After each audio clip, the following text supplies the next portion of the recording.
Talon d'Achille de l'atmosphère, la couche d'ozone, étudiée depuis plus de 30 ans, pourrait retrouver son niveau d'avant 80 d'ici 2050 à 2075. L'ozone, une molécule composée de 3 atomes d'oxygène, absorbe la majeure partie des rayons ultraviolets du Soleil et empêche ainsi ces radiations nocives d'atteindre la Terre. Sans elle, il n'y aurait ni plantes, ni animaux, ni êtres humains.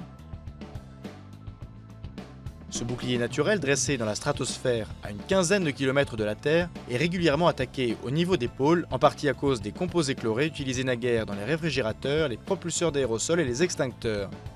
Les températures extrêmement basses restent le facteur principal de la destruction de l'ozone. Sous l'effet du froid, la vapeur d'eau et les molécules d'acide nitrique se condensent pour former des nuages dans les couches basses de la stratosphère. Dans ces nuages se forme du chlore qui détruit l'ozone.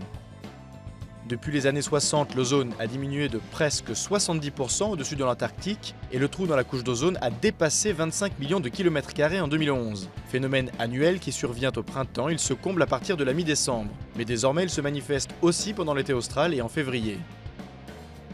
Les activités humaines sont encore à l'origine des 3/4 des émissions de gaz dangereux pour la couche d'ozone, notamment le protoxyde d'azote, gaz à effet de serre beaucoup plus puissant que le CO2 émis par de nombreuses activités industrielles.